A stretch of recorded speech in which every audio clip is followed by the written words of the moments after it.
삼성전자가 결국에는 고점을 먹었어요. 여기서 1월 11일 10만 전자 외치다가 고점 먹었습니다. 96,000원대에서. 거기서 정확하게 지수도 고점이 나왔습니다. 삼성전자 고점. 근데 어떻게 돼요? 그 뒤에 삼성전자가 빠지니까 지수는 누워버리죠. 그죠? 누워버립니다. 근데 거기서 네이버가 갑자기 신고가를 또 내는 거예요. 10월 말에 개인이 사면서 이렇게 시장이 올라가는 흐름이 나오기 시작하더니 이번 주 월요일날 젠슨왕 깐부 회동 직후에 개인들이 흥분을 하기 시작하는 겁니다.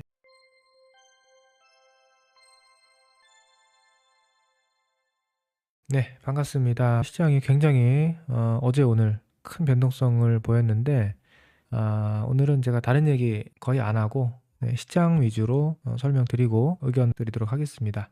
굉장히 할 얘기가 많은 것 같은데 다 할 수 있을지 모르겠어요. 최대한 핵심 위주로 한번 말씀드려 볼게요. 일단 오늘 조정이 나왔는데 장중에 코스피가 마이너스 6%까지 갔나요? 네, 코스피 마이너스 6%, 코스닥도 거의 6% 가까이 갔다 왔습니다. 이 조정이 왜 나왔냐? 일단은 뭐 미국에서 뭐 AI 버블론 뭐 이런저런 이슈가 나와서 미국이 하락했다. 뭐 이게 표면적인 이유지만 사실은 조정이 나와야 정상이죠. 왜냐하면 지난 10월 달에 시장이 조정다운 조정도 거의 없이 5일선도 안 깨고 계속 올랐단 말이에요. 근데 여기서 11월 첫 거래일 날 월요일 날 2.7% 이상 또 급등을 하면서 이게 좀 너무 과했어요. 그래서 이 과한 상승에 대한 조정이 좀 과격하게 나왔다. 뭐 짧게 정리하면 이렇게 볼 수가 있는데 이 안에 이제 내부적인 스토리가 또 있습니다. 보시면 이게 제가 주말 네프콘 전략인데요.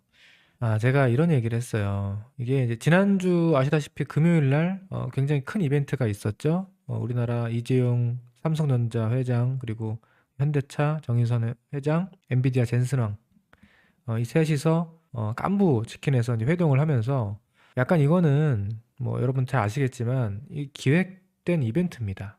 저도 이제 나중에 알았는데 젠슨왕 엔비디아 CEO의 딸이 친딸이 기획했다고 하더라고요. 한 달 전부터 장소 선정하고 그다음에 뭐 치킨을 먹고 치맥을 먹고 또 맥주는 소주를 타서 소맥으로 만들어 먹으면 더 좋겠다. 이런 것까지 아주 세밀하게 기획된 이벤트라고 해요. 그러니까 이게 어떻게 보면 아는 사람은 알았던 거예요. 한 달 전부터 이런 이벤트가 있을 거라는 걸 알았다. 그안 상태에서 10월 시장이 진행됐다고 보시면 됩니다. 저는 이제 지금 결과적으로 그렇게 느껴지는 거예요. 이거 알았구나. 제가 주말에 뭐라고 했냐면 우리나라 정서상 이 국뽕이 차오른다 이런 거 나오면 그래서 우리나라 정서상 이런 이벤트는 영향력이 꽤 크게 나타날 수 있다고 생각합니다. 그게 좋은 쪽이든 나쁜 쪽이든 뭔가 이게 영향이 클 것이다 라고 제가 생각을 했어요. 왜냐면 저는 주식시장을 오랫동안 이제 봐온 사람으로서 이런 이벤트가 있을 때 개인들이 결국 반응을 하고 개인들이 반응하면 그거에 대한 반작용이 나오는 거를 이제 본능적으로 느끼기 때문에 그게 어떤 식으로 일이 벌어졌냐면 월요일 날 코스피 지수가 급등하면서 이제 개인들 매수가 들어왔거든요. 근데 여러분 아시겠지만 보통 우리나라 시장은요. 시장이 이렇게 올라갈 때 있잖아요. 시장이 올라갈 때 보통 기관 아니면 외국인이 매수를 합니다. 그리고 개인은 보통 매도를 하는 게 정상이에요. 그러니까 개인이 매도해서 올라가는 게 아니고 올라가는 흐름에서 매도가 되는 거죠. 기관이나 외국인이 사서 올리니까. 여기도 보시면 외국인 기관이 사잖아요. 그리고 중간중간에 조정이 나올 때는 외국인이나 기관이 팔기 때문에 개인이 매수가 되는 부분이 있습니다. 매수가 되는 거죠. 내려오니까. 근데 이제 보시면 10월 말에 개인이 사면서 이렇게 시장이 올라가는 흐름이 나오기 시작하더니 이번 주 월요일 날 그러니까 젠슨왕 깐부 회동 직후에 이제 개인들이 흥분을 하기 시작하는 겁니다. 이제 이거 우리나라 AI 초강대국이다. 이거 주식 안 사면 큰일 난다. 이 지금이라도 삼성전자 하이닉스 안 사면 안 되겠다. 하면서 들어오는 거예요. 그래서 보시면 보통 개인이 사지는 날은 지수가 눌려야 되는데 개인이 왕창 사는데 장이 올랐어요. 그것도 급등했습니다. 이거 뭐예요? 이게 뭔가 일이 벌어진 거예요. 좋은 쪽이든 나쁜 쪽이든. 제가 이때 약간 불안했어요. 불안해서 조금 조심해야겠다라고 생각을 했는데 설마 오늘 정도에 이렇게 장중에 막 6% 하락까지 나올 거라고는 생각 못했지만 어쨌든 이런 일이 있었고 그 다음날도 보시면 이제 외국인들이 어떻게 돼요? 외국인들이 이거 이제 개인들이 들어오는구나. 그러면서 마음 놓고 주식을 이제 두들겨 패죠. 하루에 2조 5천억이라는 금액을 오늘은 2조 6천억을 패는데 어제 같은 경우는 장이 그렇게 많이 안 빠졌잖아요. 그러니까 외국인이 이렇게 많이 파는데도 장이 많이 안 빠질 정도로 개인들이 3조 2천억이라는 엄청난 순매수를 보였습니다. 그래서 이런 뉴스들 이게 어제 뉴스인가 그래요. 그러니까 지금 개인들이 포모를 느끼고 이제는 사야 된다. 코스피 4천이라는 숫자가 처음에는 말이 안 된다고 생각했는데, 야, 젠슨왕이 와서 이렇게 우리나라를 도와주고 뭐 협업을 하고 우리나라를 이렇게 인정해준다? 이 애국심이 불타오르면서 4,000포인트? 이거 비싼 거 아니다. 사야 된다. 들어오는 거예요. 이제 휴면 계좌까지 깨면서. 그래서 저는 이런 거 보면서 혹시나 했는데, 예, 혹시나 했는데 오늘 시장이 제 생각보다 좀 더 과격하게 좀 변동성을 보이면서, 저는 개인적으로 이제 이 AI 관련주, AI 수혜주로서 급등했던 종목들이 조금 과열권에서 좀 쉬어가면서 무거워질 경우에 이제 반대편 종목들이 좀 방어해주는 그런 완만한 조정이 나오지 않을까 생각을 했었는데, 이제 결과적으로 오늘 보면은 다 빠졌죠. 그냥 거의 전 종목이 오전장에 다 급락 출발했고, 이제 오후에 점심시간 이후에 조금 돌아 세우는 종목들이 몇 개 나오긴 했는데, 거의 대부분 크게 밀렸다고 보시면 되고, 그나마 낙차를 많이 줄였죠. 오전 대비해서는 좀 밑꼬리를 많이 달고 마감이 돼서 그나마 다행인 것 같습니다. 아무튼 이런 일이 있었다. 최근에 이런 일이 있어서 시장이 좀 과격한 오버슈팅과 급락 조정이 나온 게 아니냐. 개인적으로 이렇게 해석을 하고요. 아까도 말씀드렸지만 이런 일정은 이미 좀 준비가 됐다. 네, 준비가 된 상태에서 이벤트가 나왔고, 여기서 개인들이 반응하는, 그러고 나서 개인들이 반응하니까 마침 또 급락이 나오는, 그런 좀 얄궂은 시장 흐름이 전개되고 있지 않나. 오늘 장중에 한 11시, 12시 사이에 지수가 이제 낙차를 해소하면서 밑꼬리가 달리기 시작했는데, 이 뉴스가 장중에 나왔습니다. 트럼프가 대중 보복 관세를 내년 11월 10일까지 유예하겠다. 1년을 유예를 시켜버렸습니다. 내년 11월에 뭐가 있는지 아시죠? 내년 11월 3일 날 미국의 중간 선거가 있습니다. 트럼프 입장에서는 중요한 선거가 내년 11월에 있는데, 이 메시지는 굉장히 좀 노골적인 거죠. 내년 선거까지 이 경제와 주식시장을 안정적으로 유지를 시킬 거다라는 메시지라고 보시면 돼요. 그러니까 내년 11월까지 시장이 뭐 매월 올라가지는 않겠죠. 당연히 중간중간에 조정은 있겠지만, 기본적으로 저는 내년 6월에 있을 우리나라 지방선거, 그리고 11월에 있을 미국의 중간선거까지는 시장의 큰 추세가 뭐 꺾이거나 대세 하락장 전환하거나 그럴 가능성은 매우 낮다고 봐요. 그래서 여러분들이 최소한 내년까지는 주식시장을 긍정적으로 바라보고, 이번 주처럼 이런 좀 급등락하는 코스만 현명하게 대처하시면 내년까지는 괜찮다고 보고 있습니다. 아무튼 저런 뉴스가 나오면서 오늘 나스닥 선물도 장중에 급락하다가 올라온 거예요. 나스닥 선물도 21선 살짝 깨고 있었는데요. 아까 아침에 밑꼬리 달고 쓱 올라와서 지금 뭐 거의 보합까지 회복이 됐죠. 그리고 보시면 일본 니케이도 오늘 장중 21선까지 위협했다가 올라왔고요. 대만 가권 지수도 21선 근처까지 왔다가 살짝 회복을 했습니다. 그래서 오늘 자세히 보면 뭐 우리나라만 밀린 게 아니고 글로벌 증시 다 밀렸고, 다 보면은 21선이에요. 우리나라도 코스피도 21선, 코스닥도 21선 지지받고 올라왔고. 그러니까 뭐 특별하게 무슨 큰일이 벌어진 거 아니고요. 그리고 코스피 지수 보시면 이렇게 1차 상승 파동 이후에 2차 상승 파동이 이 정도 올라와서 대략 찼어요. 지수상 요 목표치가 대략 찬 것도 있어요. 공교롭게도 이런 것들이 다 맞아 떨어지는 자리가 이번 11월 초였는데, 그 정도에서 21선 조정이 나온 것 뿐이고, 뭐 크게 지금 시장이 꺾였다거나 크게 경계를 해야 될 정도의 새로운 악재나 이런 것들은 없기 때문에, 저는 이제 개인적으로 이번 시장 조정은 이 상승에 대한 기술적인 조정과 뭐 숨고르기, 속도 조절, 매물 소화, 이 정도의 컨셉으로 보고 있습니다. 자, 그리고 아까도 봤지만 지금 외국인들의 이 포지션과 매매 플레이가 조금 불편하긴 합니다. 그러니까 매도량이 굉장히 많아요. 현물도 매도가 많고 선물도 매도가 많은데, 선물은 특히 이제 매도 포지션을 많이 쌓아놨어요. 그러면 이 외국인 입장에서는 지수가 여기서 계속 급등하면 안 되거든요. 주식은 내가 안 갖고 있는데 올라도 상관없지만, 선물은 매도 포지션 갖춘 상태에서 지수가 급등하면 손실이 나니까. 다음 달 12월이 또 선물 만기일이잖아요. 그래서 지금 외국인의 포지션 이런 걸 봤을 때는 마침 지수도 지금 과열권에서 한번 꺾이기 시작했고, 지수가 여기서 크게 상승하는 거는 당분간 좀 쉽지 않다. 저는 이렇게 봅니다. 그래서 코스피 지수는 이번에 4,220포인트, 이 선이 단기 고점이다. 여기가 거의 단기 고점이 나왔다. 한동안 좀 쉴 수 있다. 그리고 이제 아까 봤지만 AI 이벤트, 이 젠슨왕 이벤트를 겨냥해서 미리 시세를 땡겼고, 반도체 대형주로 수급이 너무 지나치게 몰린 상태에서 개인들, 대중들의 어떤 포모 심리, 이 포모 심리에 의한 그 뒤늦은 대중들의 매수세가 여기서 유입이 됐기 때문에, 이 AI 기대감으로 급등했던 좀 과열된 섹터, 대표적으로 반도체 대웅주라든지 최근에 전력망도 마찬가지예요. 현대일렉트릭, 효성중공업, LS일렉트릭, 일진영 이런 쪽이 물론 효성중공업은 이번에 실적이 굉장히 잘 나왔습니다. 그건 그런데 나머지 종목들이 실적이 약간 애매했는데도 그 10월 달에 시세가 슈팅이 나왔잖아요. 네, 현대일렉트릭이 9월 달 한번 폼을 잡더니 10월 달에 이렇게 날린 게 사실 실적이 어마어마하게 당장 잘 나온 것도 아니었고 그렇다고 엄청난 호재가 있지도 않았거든요, 여기서는.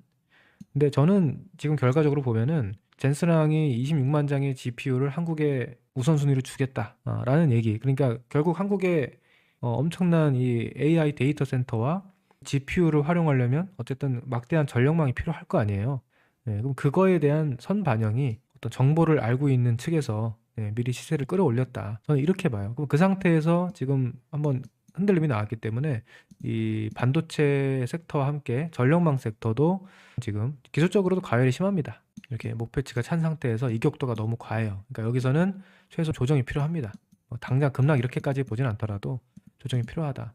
그래서 이런 식으로 저는 이번 10월 상승을 이끌었던 섹터 쪽에서는 좀 단기 고점이 나오는 그런 자리라고 생각하고요. 물론 장기적으로 내년까지 바라봤을 때 매도해야 되냐? 그거는 아닐 수 있어요. 그런데 단기적으로는 일단 그렇게 보고 있고요. 그렇다면 지수가 이렇게 쉬어갈 때 모든 종목들이 다 빠지는 건 아니에요. 그러니까 다 팔고 떠나야 된다. 저는 그렇게 절대 보지는 않습니다. 이제 약간 장이 바뀐다. 이번 이 11월 초를 계기로 시장이 약간 색깔이 바뀌면서 종목별 주도권도 좀 변화가 있을 수 있고 또는 뭐 이제 대형주 위주의 장세에서 약간 중형급 이런 쪽으로 조금 시장이 중심이 이동할 수도 있고 뭐 이런 식으로 변화가 나올 수 있다고 보는데 어디가 딱 간다라고 찍을 수는 없지만 물론 후보들이 몇 개 있겠죠.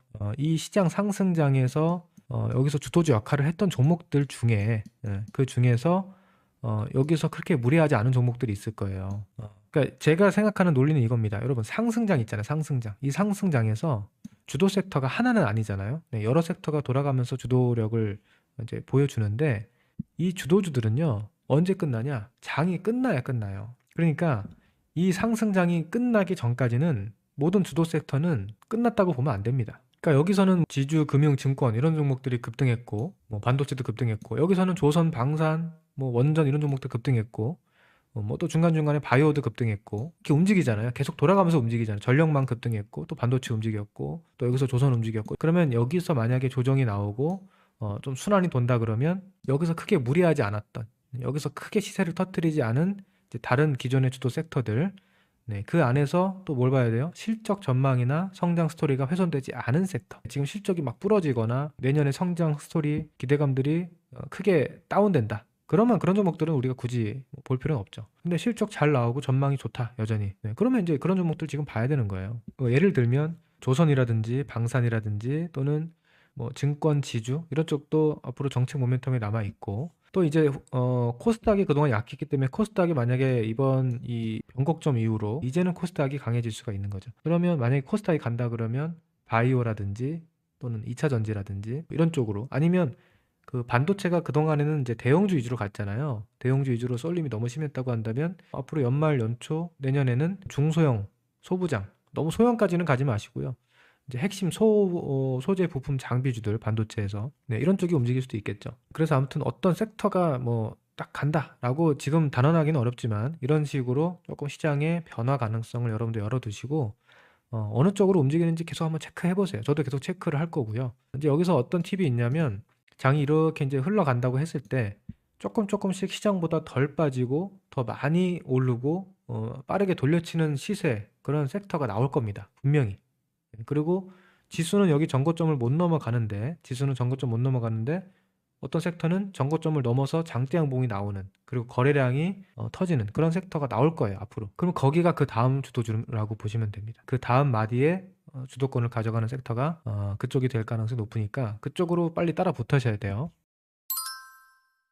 여러분들의 이해를 돕기 위해서 제가 샘플을 하나 가져왔는데 이게 언제냐면 지난번에 상승장 그러니까 2020년부터 2021년도까지 코로나 팬데믹 이후의 급등장 기억나실 거예요. 제가 여기 체크를 하나 했습니다. 지수가 여기 맨 위에가 코스피 지수고요. 밑에가 삼성전자입니다, 여러분. 예, 밑에가 삼성전자고 그 다음 맨 밑에가 네이버예요. 네이버. 자, 보시면 장이 처음 갈 때 같이 움직입니다. 어떤 주도주로서 시장을 끌고 가는데 처음에 네이버가 더 강했습니다. 네이버가 먼저 여기 보시면 전고점을 넘어가고 지수를 끌어올리는 힘이 가장 강했어요. 네이버, 카카오. 당시에 기억나시죠? 언택트. 우리가 밖에 나가지 못하고 집에서 인터넷 생활하고 뭐 다 주문해서 시켜 먹고 회의도 화상으로 하고 이런 언택트 시대가 되니까 네이버, 카카오의 전망치가 올라가면서 실적도 좋았고요. 네, 시장 주도주로 움직였는데 그러다가 네이버의 이제 네이버가 과열권에 들어가니까 조정에 들어갑니다. 그때 삼성전자가 갑자기 움직여요. 여기서부터. 삼성전자가 움직이니까 어떻게 됩니까? 지수가 다시 급등하죠. 그러니까 이번이랑 비슷한 거예요. 삼성전자 급등하면서 지수가 올라갔는데 여기 보시면 네이버는 안 갑니다. 이 외에 다른 종목들도 마찬가지예요. 삼성전자가 급등하면서 지수가 갈 때 다른 종목들이 안 가는 경우가 많아요. 이게 수급이 한쪽으로 쏠리면 이런 차별화가 발생을 합니다. 근데 보시면 삼성전자가 결국에는 고점을 먹었어요. 여기서 1월 11일 10만 전자 외치다가 고점 먹었습니다. 96,000원대에서. 거기서 정확하게 지수도 고점이 나왔습니다. 삼성전자 고점. 근데 어떻게 돼요? 그 뒤에 삼성전자가 빠지니까 지수는 누워버리죠. 그죠? 누워버립니다. 근데 거기서 네이버가 갑자기 신고가를 또 내는 거예요. 네이버가 여기서 30만 원에서 이제 40만 원대로 다시 한번 레벨업을 했고요. 그 뒤에도 보시면 삼성전자는 계속 이렇게 고점 못 넘어가고 조정을 소화하는데 지수는 여기서 좀 더 갔어요. 여기 뒤에 조금 더 갔죠. 이거 뭐냐면 다른 섹터에서 주도권을 이어받아서 신고가 시세를 낸 거예요. 이때 네이버도 이랬고 카카오도 갔고요. 그 외에 다른 섹터 몇 개가 또 좋은 움직임을 보이면서 시장이 계속 주도주 순환매를 보이면서 갔던 겁니다. 이렇게 삼성전자가 쉴 때, 조정 받을 때 이렇게 오히려 올라가는 종목들 있잖아. 이렇게 올라가는 종목들. 지수가 이렇게 눌리는데 오히려 신고가를 뚫으려고 하는 종목들 있죠. 이런 종목들이 주도주라는 거예요. 그쪽으로 보면 된다. 그러니까 이해되시죠? 이건 앞으로 여러분들 시장 보다 보면 제가 오늘 말씀드리지 않은 섹터나 종목에서도 이런 종목이 나올 수가 있는 거고 저도 모르잖아요. 새로운 게 나올지 뭐가 나올지 모르니까 그런 것들 체크하면서 대응하시면 되지 않을까 싶고요. 저도 그렇게 하려고 지금 준비 중입니다.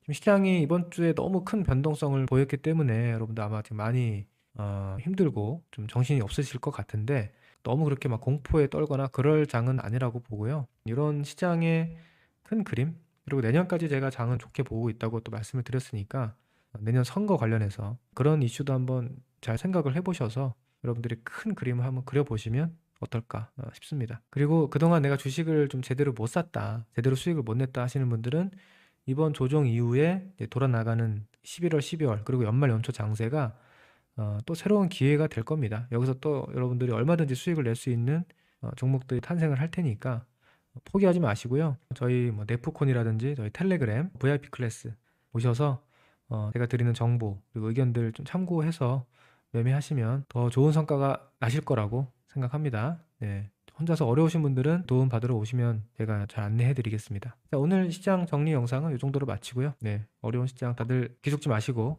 화이팅 하셨으면 좋겠습니다. 저는 다음 주에 또 뵙겠습니다. 감사합니다.